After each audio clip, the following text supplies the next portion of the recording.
तीर्थस्पर्श का हमारा ये कारवा, हमारी ये यात्रा दक्षिण भारत के तीर्थों की यात्रा पर निकली हुई है।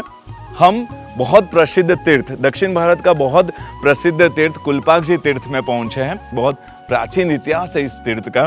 तो चलो दक्षिण भारत के एक प्रसिद्ध तीर्थ कुलपाकजी, उत्तर भारत के कई लोग इस तीर्थ के बारे में जानते हैं, लेकिन वो यहाँ आने के लिए उनके लिए बहुत मुश्किल है।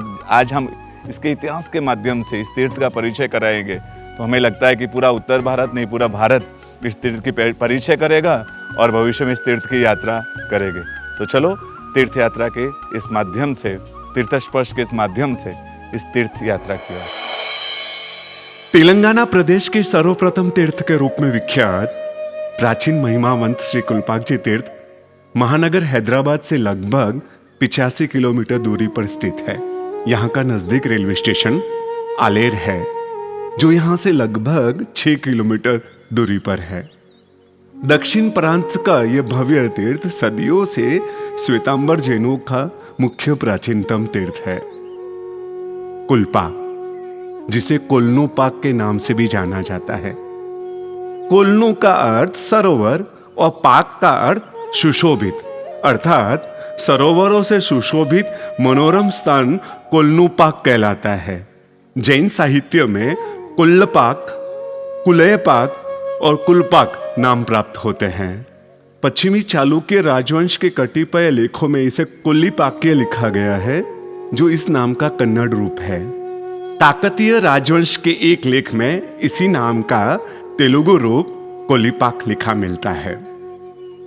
प्राकृतिक दृष्टि से अनुपम सुरम्य स्थान, स्वास्थ्यवर्धक जलवायु और पूर्ण रूपेण शांत नैसर्गिक वातावरण साधक जनों को साधना करने के लिए अनुपम स्थिति देता है।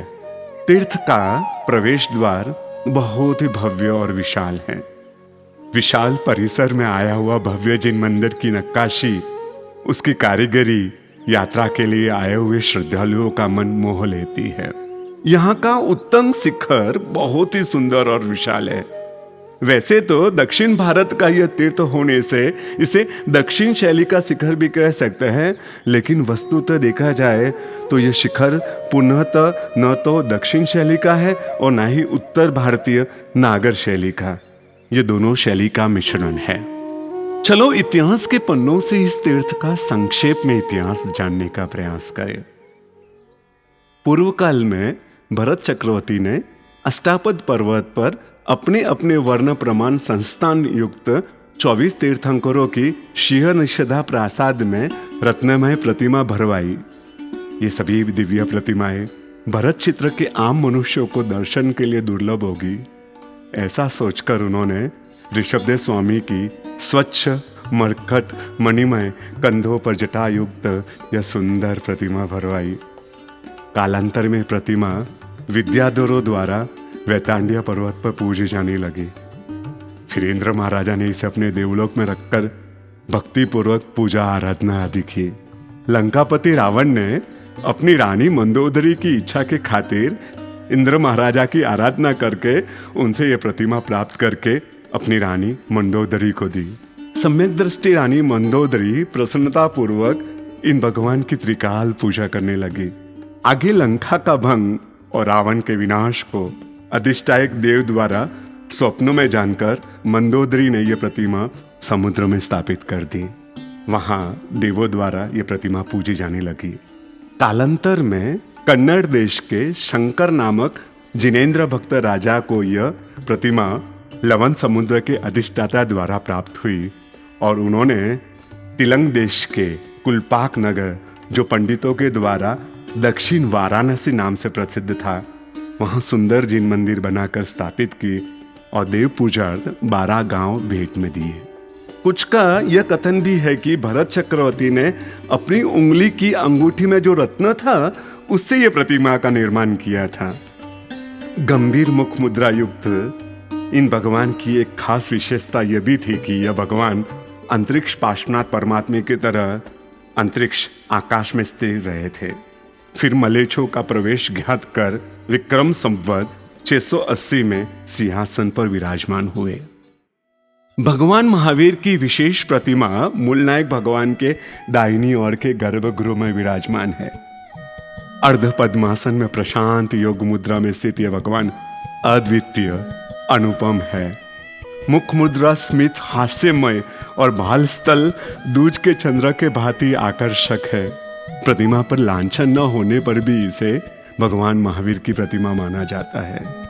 कई प्रसिद्ध जोहरियों के मतानुसार यह फिरोजा पाषाण की प्रतिमा है।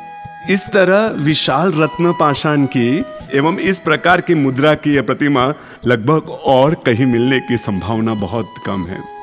कई आचार्य और विद्वान इन्हें महावीर परमात्मा के काल की जीवित अवस्था के जीवित स्वामी की प्रतिमा भी मानते हैं।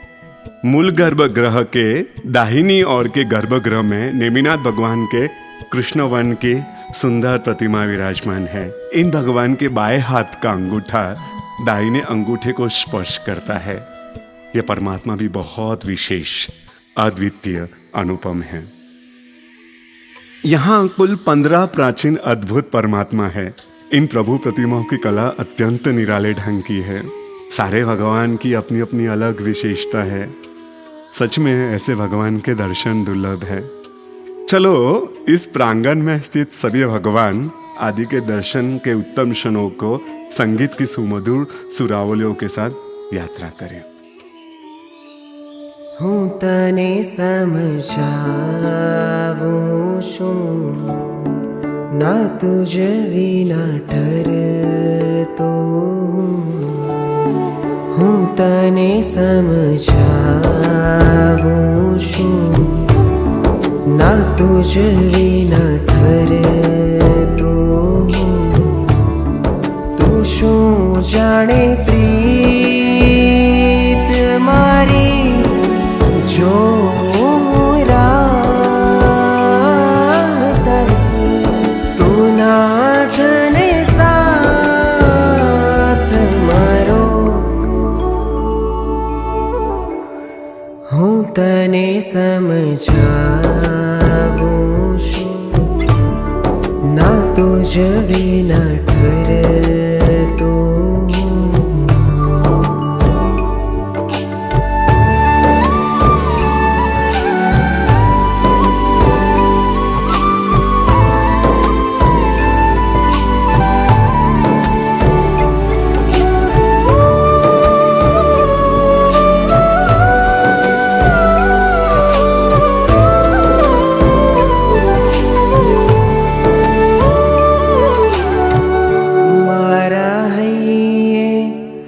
શોધી લીધી છે તુજ હોવાની સુવાસ। यहाँ के अधिष्ठायक देव चमत्कारिक है। कहा जाता है कभी कभी मंदिर में घुंघरू बजने की आवाज भी कई बार आती है। अंतरिक्ष पार्श्वनाथ परमात्मा की प्रतिष्ठा कराने वाले मलधार गच्छ के आचार्य अभय देव सुरेश्वर जी विक्रम संवत 1142 में गुजरात के खंभात के संघ के साथ कुलपाक जी की यात्रा को आए थे, ऐसा उल्लेख मिलता है। तीर्थ परिसर में दादा गुरु का सुंदर मंदिर भी है, जिसमें चारों दादा गुरुदेव की मनोहर प्रतिमाओं के साथ साथ दादा गुरुदेव के पगले भी हैं। हर वर्ष चैत्र सुदी तेरस से पूर्णिमा तक मेला भरता है। हजारों जैनों के साथ साथ कुलपाक जी के आसपास के अनेक गांवों से कई जातियों के यहाँ तक कि आदिवासी लोग भी 8-10 हजार की संख्या में आते हैं। उन लोगों की भगवान के प्रति की अपार श्रद्धा है। संवत 1767 चैत्र शुक्ल दशम के दिन पंडित श्री केसर कुशल गनी जी के सानिध्य में हैदराबाद के श्रावकों द्वारा जीर्णोद्वार होने का उल्लेख है।